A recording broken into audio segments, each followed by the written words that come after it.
Hello, welcome back to the Diary of Dating Over 50 with Tanya Lewis. I'm Tanya. Today we have an exciting guest, guys. We have a supermodel who returned from abroad, returned home, and found her Prince Charming, someone she had met before. Let's dive into the fascinating journey with some insight. Excuse me, with some insightful questions. Hello. Hello, Tanya. Hi, Tracy. I love you. This is Miss Six Delicious. This is Miss Six Delicious. I know she's moving on. Yes. But I've celebrated her birthday with her. We modeled together, and Yes. she's been fun from day one. I enjoy her. Our yes. energy definitely matches. Yes. So, Tracy, who are you? Oh my goodness. I'm just a girl next door. Love to have fun. Love meeting people. Love learning and love teaching people what I know. What I've experienced or what I've just learned. And yeah. Wow, you're so beautiful. Thank you. It's the inside game. Yes, it is. I can't. I love the inside game. I can't take credit for the outside. Yeah. My parents, my mom was 5'10", my dad was 6'4", so I didn't really have a choice. Wow. But it wasn't easy growing up. I know it because back in our day, to be tall was not. I hated being tall when I was younger. Oh yeah. Until somebody said model, I was like, okay. Yeah. But tall was, and I was real skinny. Yeah. So I'm sure you was too. Yeah. So it was very difficult. Yeah, very difficult. I played sports, so that helped. I played basketball. So I played field hockey, so I was tough, because you can't be no soft, playing field hockey. Yeah. I played basketball, of course. And then I played varsity softball as a freshman. So I was very athletic. And today I play tennis to try and keep it tight. I call it tight. The country club lifestyle. Okay. I should get into golf too, but just know what I do want to golf. I want to put on that little bitty skirt. See, that's what I want to do. All the model girls want to put on the little bitty skirt. That's all they want to do. No, but I don't know. I've gone to a couple of what they call, I think they call them scrambles or rounds, and they put all of 3 or 4 people on one team. Yes, and we do the best shot, and it's usually for fundraising and stuff like that. Well, so we got to get into that. Yeah, and put on little bitty skirts. I got a whole husband. I don't need to put on a little bit. I mean, I can, but that's giving I'm sure he like you in a little skirt. But they give a lot of leg to the other people. Yeah. You know what I mean? They give a leg to all the people. Okay. Yeah, but I mean, we go out there and have some fun. You can't wear pajamas out there. I'm gonna wear my little clothes now. Okay. So tell me a day in Tracy's life of growing up in Philadelphia. Okay, so let me say this. I'm from Chester, Pennsylvania. It's outside of Philly. And so you just want to go into the big city. It's probably 25 miles outside of Philly. But Dr. King went to seminary there when he was coming up. So that's where he went to seminary. Okay. So, pretty decent student. I even ran for Miss Teenage Pennsylvania. Did you? Yeah, I placed third. I mean, I was the only girl of color. So sometimes when you're the only one, you really want first place. I don't know, because there was some pretty. But I'm just saying, sometimes people make you think that when you're the only one that you don't belong, or you're, or sometimes your own people say, well, they had to pick you because you were there. Right. But that's how I got to college on the scholarship that I won from that pageant. So I needed to win. That's great. Yeah, Johnson & Wales University. I went to the Providence, Rhode Island branch, and I needed that too because it was a, PWI. And my elementary school, Booker T. My middle school, Frederick Douglass. Oh my! So my mother went to Cheney University, so I needed, to have a different experience. But I did Girl Scouts, so I look at that part like as an adult person, I could look back and say, Girl Scout meet Glamour Girl. Yes. You know what I mean? Yes. So once I got to college, all of my roommates, I think maybe the exception of 2 over that time period, were fashion majors. And you just got caught up in it. Yeah, I got caught up. You caught the bug. You caught the bug. You know what? They would dress me. They would teach in, okay, so we got fake IDs. You know how that go. I had a couple. But they would, put me in outfits because I mean, I had played sports, so you Mhm. kind of, I didn't really know how to put on a dress with heels. And I mean, they would put me in things and we would get in, we get in the club, we get pushed to the front of the line and stuff like that. Aw. But I was so cool that, it didn't, like I was still down to earth. I had no idea what I looked like. Right, right. You know what I'm saying? Because you were forced when you walk in the room. Like I led Yeah. with intellect. I led with what I knew. Like I Mhm. wasn't taught to lead with my, body. I wasn't one that put my, self out there like that. So I was awkward, Okay. And once I graduated, started working my corporate job, people would come back in the computer room and they'd be like, "What you doing back here?" And I said, "What you mean?" They were like, you fixing our computer problems on, on the phone. But when we come back here, we weren't expecting to see you. You. And I was like, "Oh, okay then." And and people have been telling me over time, over the years, you should be modeling, but no one kind of showed me the way. Yeah, me too. I understand that. Yeah. Completely. So at this time when you were before you went off to college, Mhm.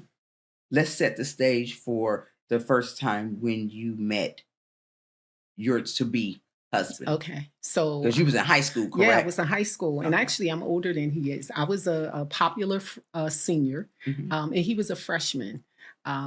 And I was popular mainly because I played sports. I was, Mhm. busy, active, and so I knew him Mhm. because the freshman boys would sometimes practice with the varsity girls. Mhm. Oh, The wow. freshman boys Yes. basketball, but I didn't know he was crushing. But at the same time, he probably wouldn't have said anything, Yeah. just because I was a Because you were so senior. popular, Yeah. and he was a freshman, Yeah. and that you just don't dare cross that line. Yeah. But I realized too, even that I was, if you were cool, I was cool. Like it Mhm. didn't matter Mhm. to me. I mean, it probably mattered then. I had a boyfriend anyway, but still, like it didn't matter if you were a freshman, if you were popular, if you were a kid who hookied all the time. If you were Right. cool, we were cool. Yeah. Yeah. Okay, so we get to the point of college now, Yeah. and you are hanging out with these fashion divas. Yeah, I'm and everywhere. divettes. Yeah, I'm everywhere. I mean, Okay. we went to Virginia Beach. We were hanging out down there. We were in Providence. So they had Providence College. I mean, I'm from outside of Philly. So Big East basketball was a big thing. Mhm. So I was all into it. I mean, I'm 6'1", so I thought my husband would be in the NBA. Like, why? You already know. You know what I mean? Like, why wouldn't I have a husband in the NBA? But we were there, so we went to Providence games. Sometimes we would go down to UConn, like if Pitt came into town. Mhm. So I knew who the guys were. I watched, and I would say, after we might hang out, be like, "Hey, what's up?" But my friends was like, "Hey, what's up?" And they were just kind of cool. The guys would just be cool with me Mhm. because I was just cool. They weren't checking for me though. So they weren't checking for you. Nah, they weren't checking for me. I wasn't that cute. And you know what? It was like when we were growing up, we were tall and awkward looking. Yeah. And wasn't the cutest things. Not at all. But look at my camera and look at your camera. But look at us now. Well, look at us now. Eat your heart out. Okay. Eat Okay, your look heart at out. there. Well, Yeah. now tell me, describe, what was you doing in this picture? So I'm modeling around a pool at a local bar tavern. Yeah, they had a fashion show around the pool, and right in the corner of that picture, that's probably my mom sitting there watching, trying to make sure that I'm being too fast or whatever. Keeping the eye on you, huh? Yeah. So your definitely. parents kind of your parents were together when you were growing up. No. My parents divorced. I think I was in kindergarten or first Mhm, grade, and then later on they both remarried. Okay, Yeah. so you had two sets of parents now. Yeah, I You had had four parents altogether. Yeah, a stepmom, or Okay. and I mean, my dad remarried. I was in my 20s, early 20s, Okay. and then my mom remarried. So when did you get into modeling and then you went abroad? So I think I did like my first show. Well, I think so a lady opened. Now, a lady did open a modeling school, and I think I was about 12 or 13, Mhm. but my household budget couldn't, that was not something that they were interested in. So I went at the tail end. Like a lot of the kids were going, a lot of the girls were going. And I went at the tail end and I did one show with her and I got a good response. But then after that, I think she shut down her school. And then I just got, had other interests. But once I got to college and then I came and started working a corporate job, I started taking classes. Okay. I signed up. There's, you have what, Barbizon? You have, so let's stop I didn't there. go to Barbizon. Let's stop there. When we were coming up, the white children that had potential to model, they didn't have to pay. But the black kids, we had to pay because I went to Barbizon. Okay, wow. See, I didn't go to Barbizon. Yeah. I went to John Robert Powers, which a similar program. And people was telling me, you don't need to pay. You don't need to pay. I let people get in my ear about that because at this point in the game, you definitely need training.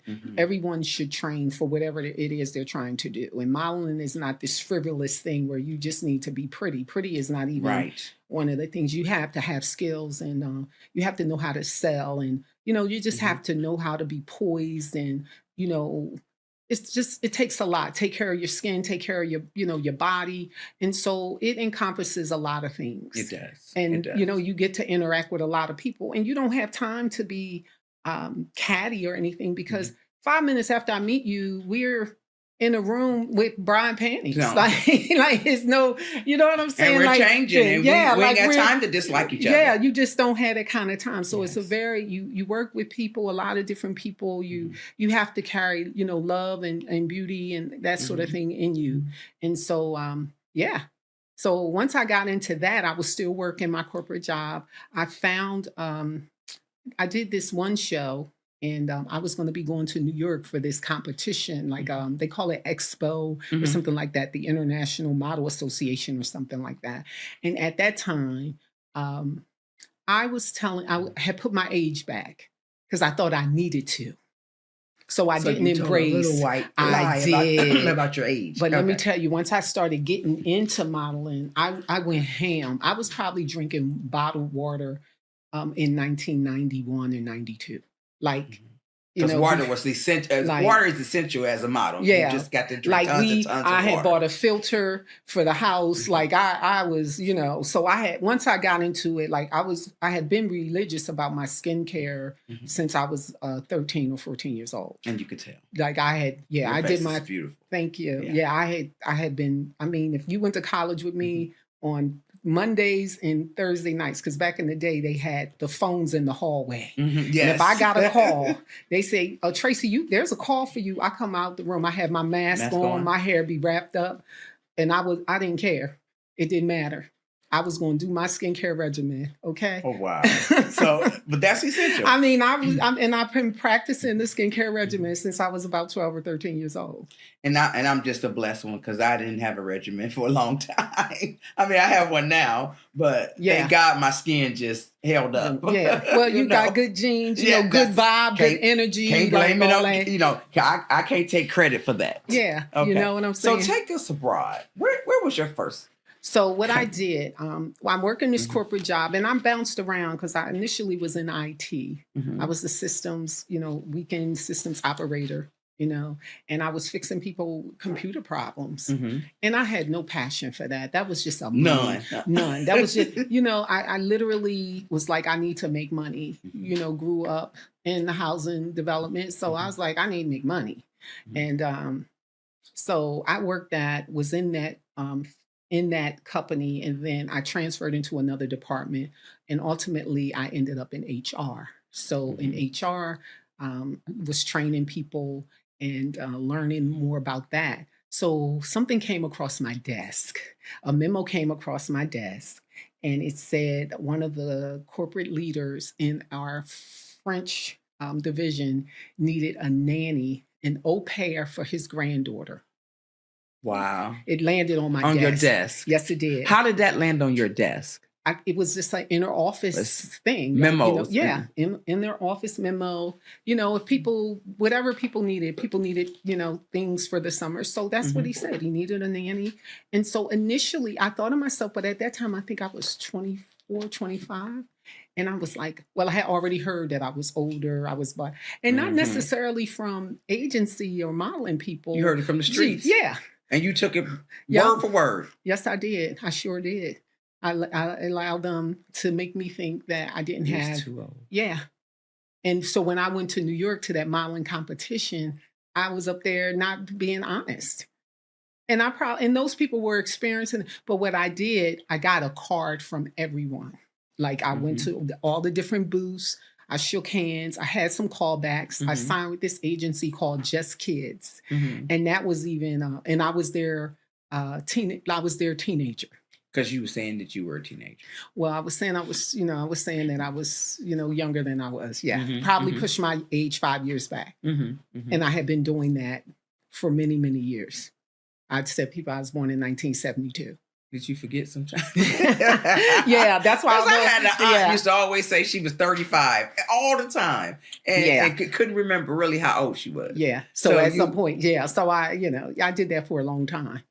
Yeah, but I could also pass, like at some point, because I was on to my skincare. I was doing, drinking my water, walking, running, doing things, trying to take care of myself so that I could stand next to a 19-year-old and you wouldn't tell the difference. So I put in the work. But yeah, when that memo came on my desk, I, asked around the company, like, hey, I put it out there. Anyone have any kids that possibly just graduated from high school, don't really know what they want to do, or anyone have any kids that maybe just graduated from college and they don't really know what they want to do? Trying to find someone. But in the back of my head, I thought, I should take this opportunity. And then you can explore other opportunities. Yeah. So, and then I reached out to some photographers I knew in Philadelphia who I had shot with. And, said, hey, any of the models you work with, shot with, any of them you think would want to go?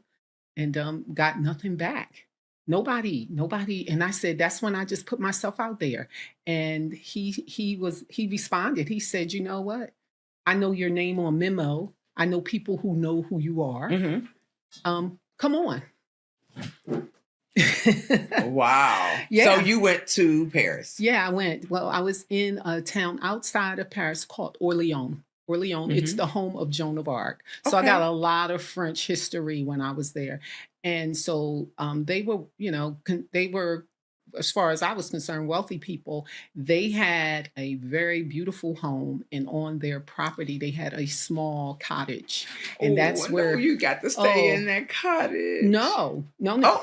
Listen, so their daughter and their son-in-law with the baby, with their grandbaby, lived in the cottage. Okay. And then I lived in the house with the CEO and his wife, the Boussants. That's so French. Yes. And let me tell you, I'm really, I'm so blessed to have had that opportunity. I knew absolutely nothing about France, nothing other than French fries, French salads, toast. French toast, and French salad dressing. And trust me, none of those things are French the way we know them. Right. And at the time, I was dating this guy, and I kept asking him, I said, what we doing? What you doing? And he didn't have a plan. And you know what? He didn't have a plan. I put that for sale sign in my Honda Accord window. I went to Home Depot and got that sign and put it in my car window. I told my sisters, I said, don't tell, because my mom's a school teacher. And I was like, do not tell her. I have to make sure every I is dotted and every T is crossed. I didn't even put the paperwork for my passport in the mail. I drove to DC. Like I filled out paperwork and drove to DC with my money order. And got your passport. Yeah. Because you can get it you can get it in a couple hours. Yeah. And then I drove back to DC to the French embassy so I could get my visa. And you were serious at that point. And within 6 weeks, like I packed up my stuff, put it in the basement and of my parents' home, my mom's home, and I was out. Wow. Yeah. And I mean, obviously, because I had been doing shows in and around Philadelphia. I used to go to DC and do shows. I would go to New York to do shows. And people would, when I was in Philly, people say, you need to be in New York. And I would go to New York. And New York, you would say you need to be somewhere else. Yeah, they would tell me I need to be in Paris. Yes. And I was serious. Like I had, I would drive to New York. I would do shows. And I would have some college friends that I knew. They would drive back to Philly. I would be sleeping in my car. They would drive to the train station or the bus station, drive me back to Philly, and then get on the bus or get on the train and go back to New York. They would let me, that's how like, I don't want to say thirsty, hungry, driven. But you was driven. Yeah. You was driven, and it took that. Yeah. But then, you know, the higher power always know our path. Yeah. And that memo didn't fall on your desk by accident. Yeah. And it wasn't for anybody else. It wasn't for, obviously it wasn't, it was for me. And I tried to give it away because, I knew nothing about it. You ain't giving away your blessing. I knew nothing. And what it did for me, I was there for almost, 2.5 years. And I was a living babysitter, essentially, or a teacher. And here's the deal. I got there, she was, 13 months. So we were learning, she was learning French too. You know what I'm saying? Because she was an infant, right? So she learning how to speak and I'm learning how to speak. So we on the same level. Of course, she don't know other words. So she's learning and we learning together. So did you get to do some modeling there? I did. I went to, once a week I took a French lesson at, I would call it like the Y. Mm-hmm. And it was like a, community center. Yeah. So I did some things there. But mainly I was trying to get to Paris. Mm-hmm. And this is why sometimes when I talk to young people, they have no idea.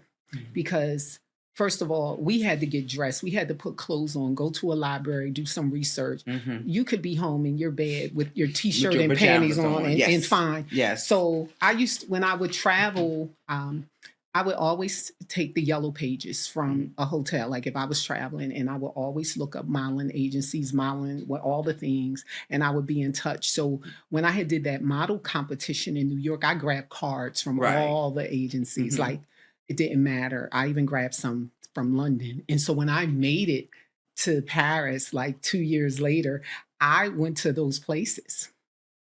You know what I mean? I went to them. I reached out. Mm-hmm. I went to them. Mm-hmm. And, I went to London and I had the business card of people. So, the people weren't there anymore and they would say, oh, the same thing. You're not really what we're looking for, but it was okay because I learned how to show up. Yes. Like when I came back to the States, everybody who had told me no told me yes. I was I was booked and busy before booked and busy was a thing. Right. You know what I mean? Yes. And people saw my growth. They saw my growth. Like if before that, if they told me no, I was feeling like I wasn't enough and all this sort of thing and feeling left out. But after that, how you going? The confidence level was just there. And now we learn how to take no in stride. No don't mean nothing but another yes down the street. Yeah, not yet, not now. Yeah, it's coming. Yeah, you're like, let's run to the next one so we could get the next no, so we could get to the yes. When I first started modeling here in Atlanta, and I wouldn't get picked for fashion shows, I was like, my feelings was hurt. Mm-hmm. But now I'm turning down fashion shows. Listen, you booked and busy. Atlanta is a tough market. Atlanta's a tough market. It's to me, it's sort of a niche market. And I say that because I work in mixed company. Mm-hmm. Okay. Mm-hmm. And so things are a little different. They want a lot of, they want more, I'm going to call it entertainment modeling. And, here in Atlanta. Yeah. Absolutely. And so I'm, and it's a lot, yes, work and all. I've done a lot of showroom. Mm-hmm. And so showroom is straight up buyers from, JCPenney or Macy's. Mm-hmm. They just want to see it and they want to look at it and say, okay, I'm going to need that. How many colors does that come in? Mm-hmm. And I'm going to need to place an order and they're going to drop money. Yes. That's what they're there for. Yeah. And they don't care about meeting me or knowing me or anything like that. Yes. They're just wanting me to show the piece. Yes. And just wear it and let it do what it do. And a lot of a lot of modeling here is for the fashion show coordinators. They who puts it together. They make the money. You Yeah. know, the models aren't getting paid. Yeah. You know, so yeah. You know, and I've done many free shows. Yeah. I mean, I've started out. I used and I went to Philly and I got paid for that show. I did just recently. The one that you just went Yeah, to. I went to and I was so honored that they would even ask me to come and do the show. But there was a lady out there, Cookie Robinson, her boutique back in the day, Cookie's Boutique, and she had the best clothes. Is that the one that you had the white gown on? Can I see some of those pictures of Tracy, please? Let me see. The one that you had a white. It was you was on a stage. Oh, maybe Philly. That was recent. No, so now that's Stephen Hudgen. She's now the lady who did my makeup and the stylist. Kevin Love is now the designer, but he was the wardrobe stylist back then. They styled that. I'll call that gutter glam. Gutter glam. Because I like all the gutter. But that was really going on. Yes. Like we shouldn't have been in there. And that's where I want to take some pictures. I'm going on a photo shoot on the 25th. I want to go to some of the ugliest places. Yeah. And take pictures. So that right there, I love that picture. Can you show the one that we're bring another one up? Yeah, I think that might have been like 90. This one might have been 90. That's when you was in Paris, right? No, I think I'm not even sure at this point. But how were you there? That's what I'm trying to figure out. You know, I'm trying to figure that out. You look to be like 25-ish, maybe. And we clipped a little hair on the back to give me a long little ponytail. Y'all clipped that. That was a clip on back then. Yeah, a little clip on. Yeah, a little clip on. All right. Now that's recent. Like that was right before COVID. Wow, that's how I met. I met this photographer here. I'm trying to think of her name. Love that hair on you. I met her, and she introduced me to TLA. She knew Tina. She told me I should reach out to Tina. Wow. Yeah. So the photographer that shot this, because there's a lady photographer. Yeah, a lady photographer. Her name escapes me right now. Her name is Jo. Light-skinned lady. Oh, Stacy.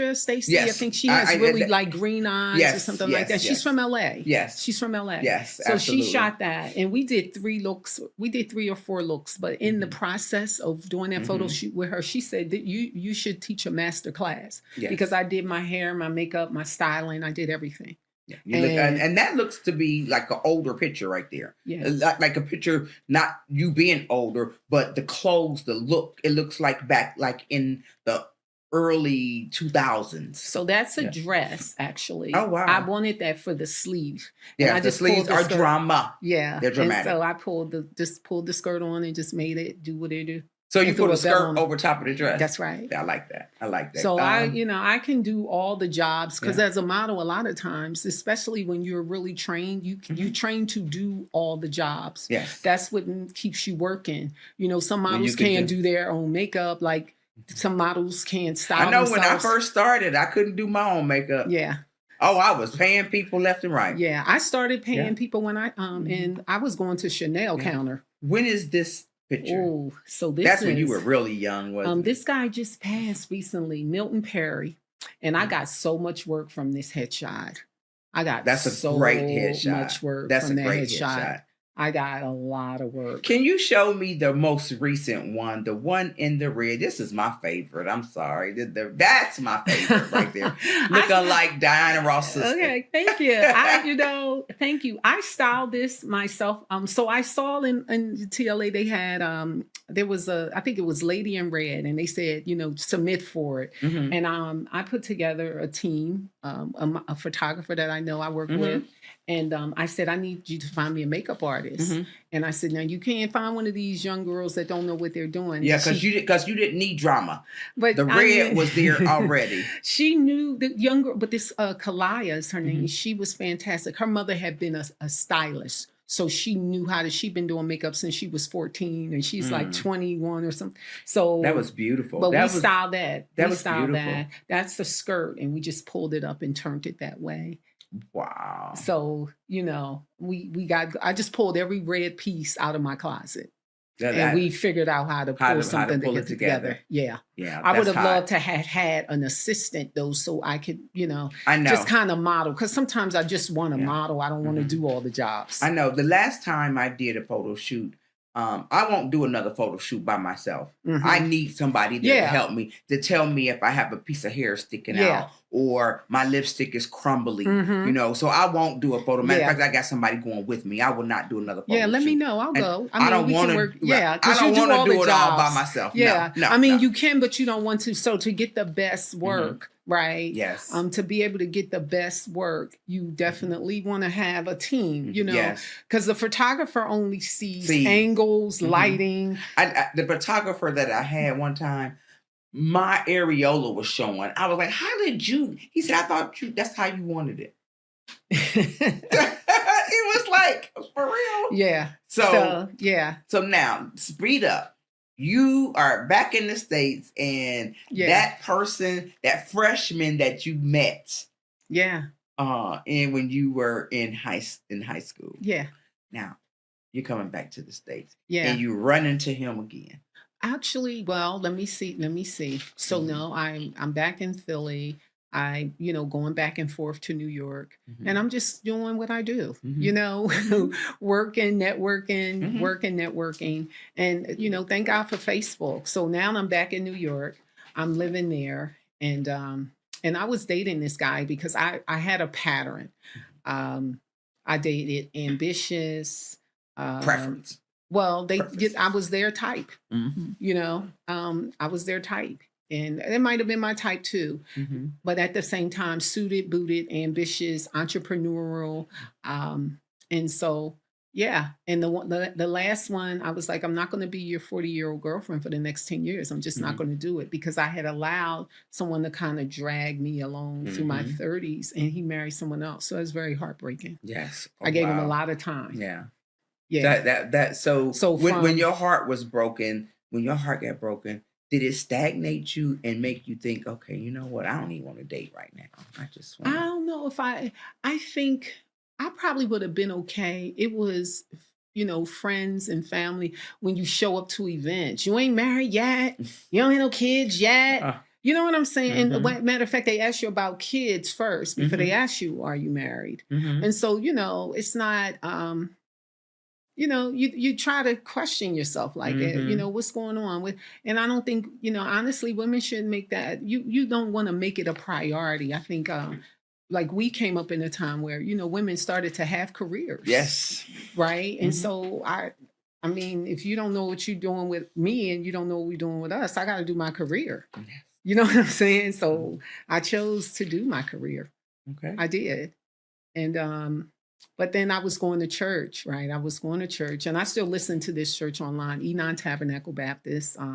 The Reverend Dr. Waller, he's from Cleveland, actually. Is he? He is. He grew up in Cleveland, yes. And I think he's a second or third generation pastor. So church in Philadelphia, it's a mega church for Philadelphia standards, but I started going there, and I was going there for about a year or two before I joined, because it had become a popular church. So I just wanted to make sure I was true to it, got baptized and started going to Bible study. And then I got involved. And I started going to the singles ministry. And sometimes people get in singles ministry looking for a husband, but I wasn't there to look for a husband. I was looking to be a better single person. But you also told me that you went to the marriage ministry. Yes. Okay. And you wasn't married. No. Okay. So they had a ministry called Praying Wives. They had a ministry called Praying Wives. And I had this, like, I knew I was good at being single.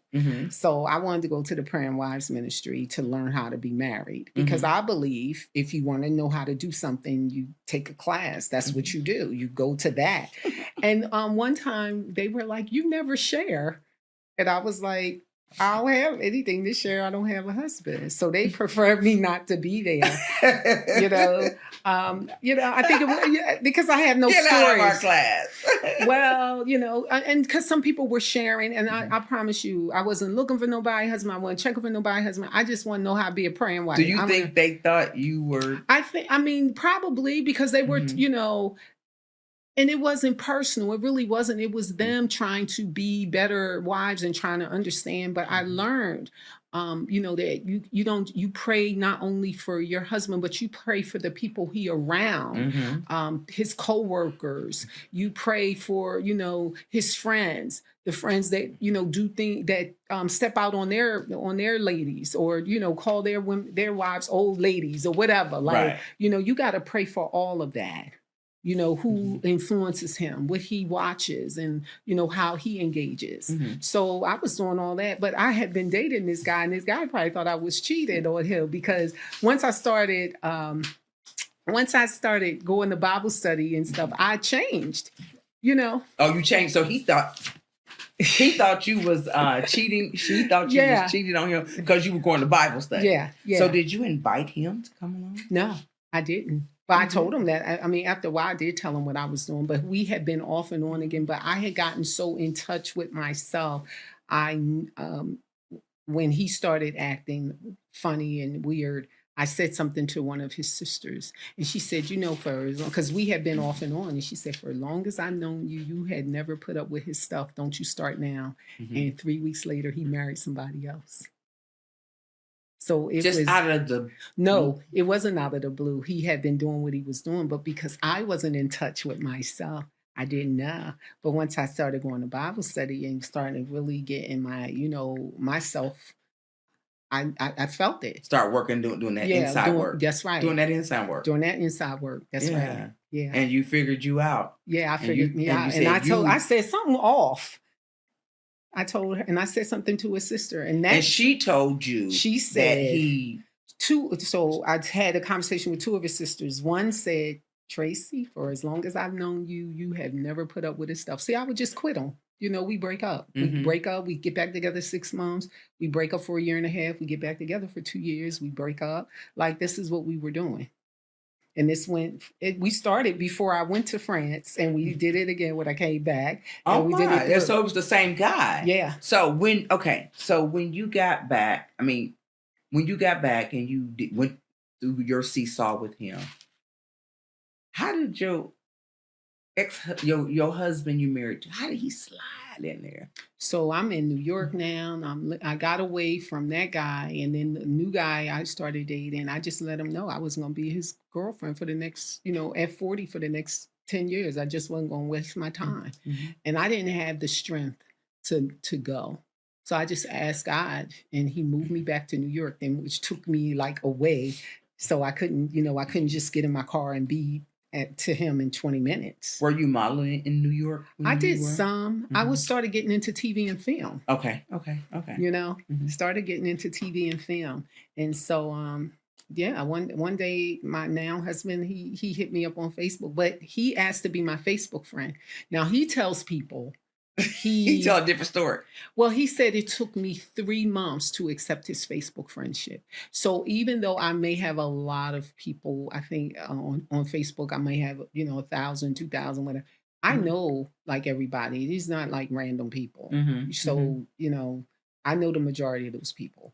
And so I knew his name, but I had to take a minute to like go and see. So it did take you 3 months. I don't know if it took me 3 months, but it took me a minute to go and see, and I was going through his pictures, and I was like, oh yeah, I remember him, because his name rang a bell, but I couldn't remember his face. And so when I saw the picture, I saw one particular picture, I was like, oh yeah, I remember him.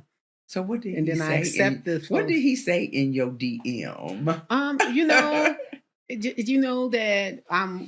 It was, thank you for accepting my friendship, whatever, like that. We caught up. Like, did you go to the class reunion? How you been? That sort of thing. So y'all did that flirting. Yeah, we were I'm not sure, but one day I was just like, hey, if you're ever in New York, here's my number, give me a call. And he's like, hey, if you're ever in Atlanta, here's my number, give me a call. And then like the next day or two, he back in my DM.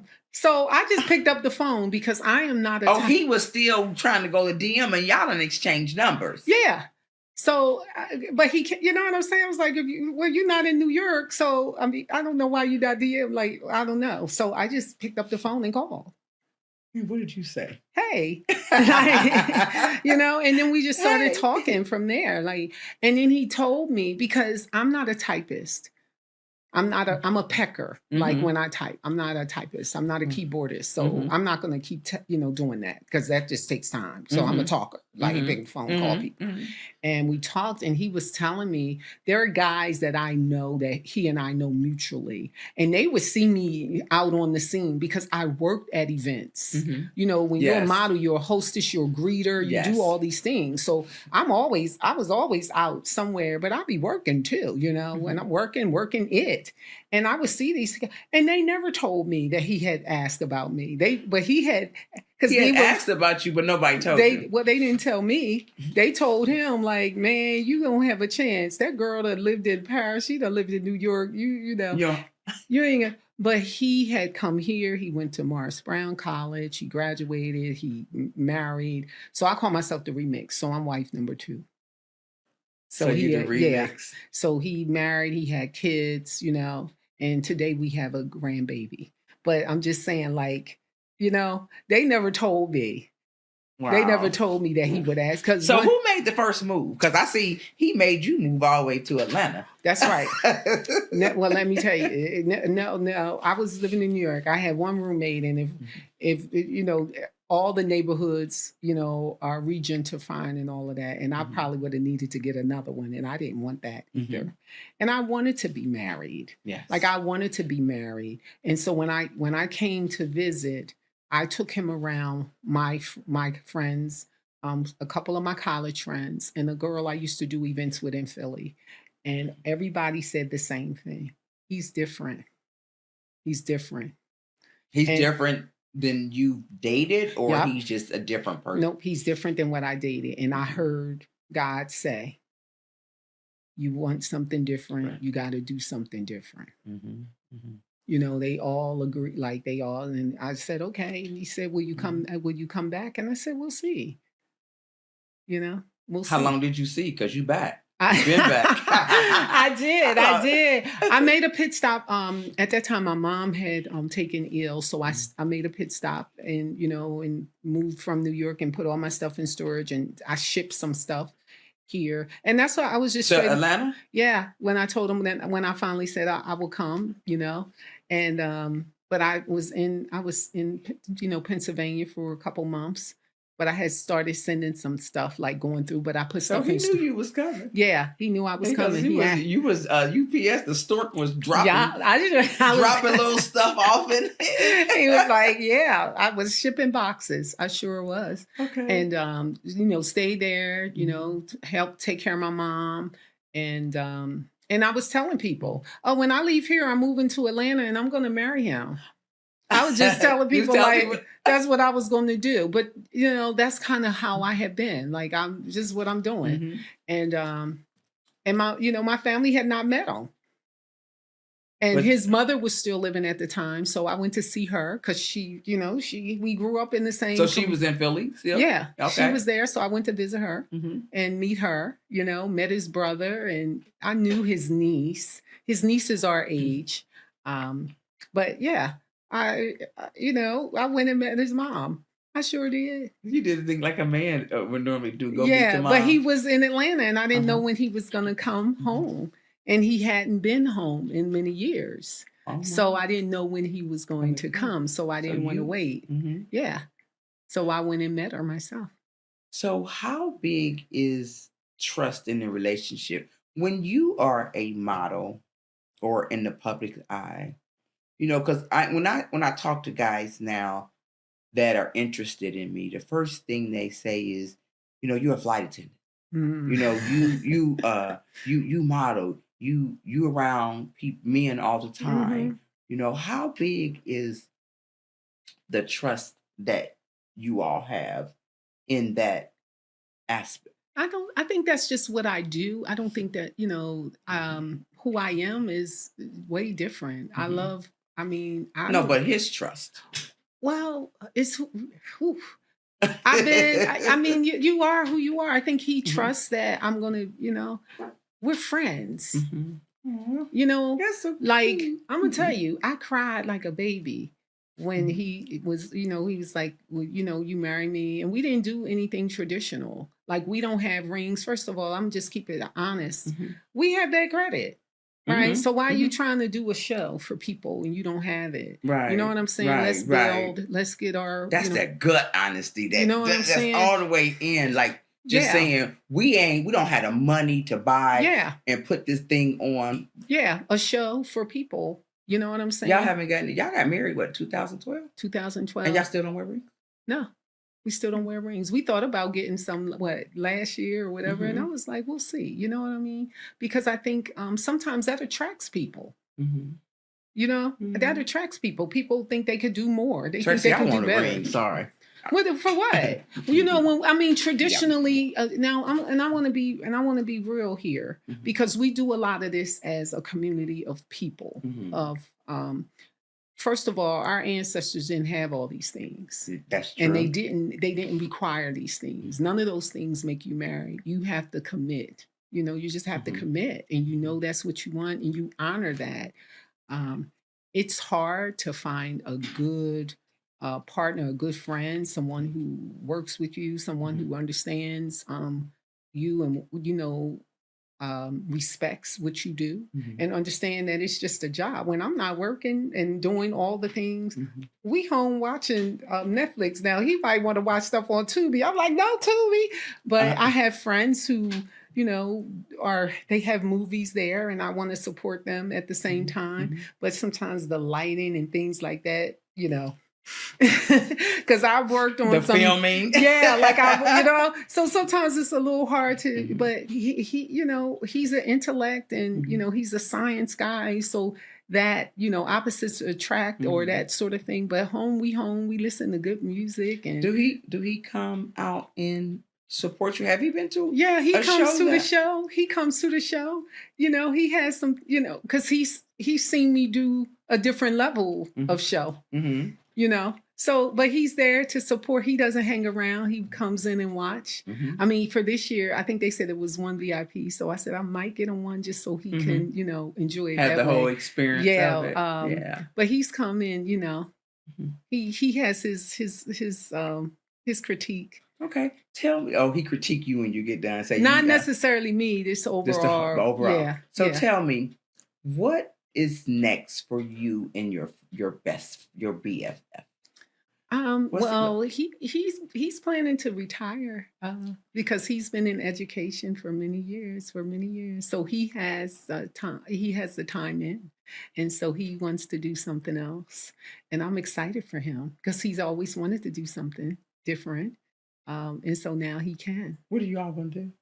We gonna do what we do. Okay. She don't want to tell us, y'all. I mean, we go to Hilton Head. We love that. Would you ever take him on a trip down memory lane and take him to Paris and? I would love for him to do those things. I mean, I've been to Africa too. I visited. I have French friends who invited me. They got married. Africa, so my dream to go to Africa. So there's so many countries to see. So I would love for us to go back and see. But I would love us to go home and do things that we would do as teenagers. Like if we had actually dated, we could, go to the Jersey Shore. Go to New York, go to DC, like go to Baltimore, because all of those things are like within 2 hours. Yes, and that was the things that you all did. Both of y'all did it, but did it separately. Yeah, we didn't do it together. So you could do it together. Yeah. Okay. So I would love for us to, that would be the memory lane for me, for us. And I say those things to him, let's do it. He'll say, and he'll say, but you did it already. I ain't do it with you. Right. It's a whole different look when you can see through someone else's eyes. Yeah. So I would love for us to do that so we could have that, sweet 16 or 21, when you're young and fun, it's cute. It's like, because this is, if we were young, these are the places that we would go, and these would be the things that we would experience. Go to Wildwood, watch the tram car, get some cotton candy. That sort of like 2 a.m. in New York, walking around eating chocolate cake. Yeah. Just out there. You know what I mean? I would love for us to do stuff like that. Okay. Yeah. So for closing here, what would you tell a young girl out there that is pursuing modeling, what would Ooh. you tell her? Just a First quick of all, summary of. put your clothes on. I think a lot of times you're on Instagram and you're just putting it out there for free. You devalue because you're young, right? When you grown, you can show people a little something. But when you're young, if you start off like that, that's going to be your path, and you're giving it for free. So that thing. Also, to be dedicated, do the work. It's not about other people, that girl's prettier, that girl's taller, that girl's this and that. It's about you developing your talent, your gift, learning your craft completely. And so you can have longevity. Yes. Right. Yes. And yeah. Yes. Because everybody looks good at 18. We over here, you know what I'm saying? Look good at 60. And yeah. Yeah. How old are you, Tracy? I'm 57 now. Yeah. Tell the truth.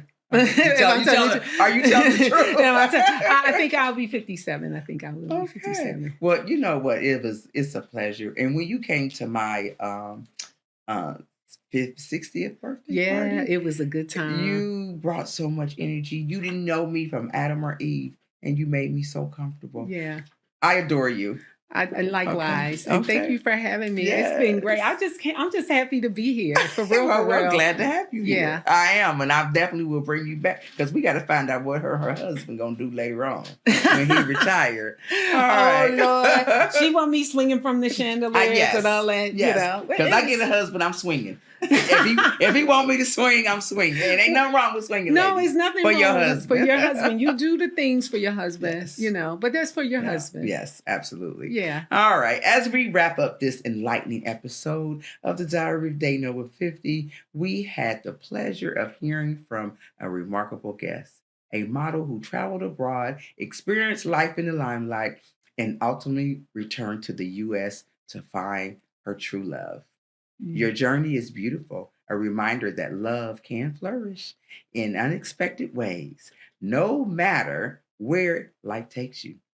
It's inspiring to see how your experience shaped your understanding to relationships and helped you recognize what truly matters in a partner. For our listeners, take this story to heart. Whether you're navigating the dating scene or reflecting on your past relationships, remember that it's never too late to find happiness and connection. Your unique journey has value, and love often finds you when you least expect it. Thank you for sharing your insight and experience with us today. We appreciate your authenticity and the lessons you've imparted with us. Until next time, keep exploring love connections in your own lives. Remember, it is about the journey and the connection. Again, I'm Tanya R. Lewis with the Diary of Dating Over 50. And remember, I'm an advocate for sex trafficking. We have this huge event. You're going to see multiple things in YouTube. You can look at my YouTube and you'll be able to see all the things that are coming up. I appreciate you guys. And thank you for joining me tonight with this episode. Have a good night.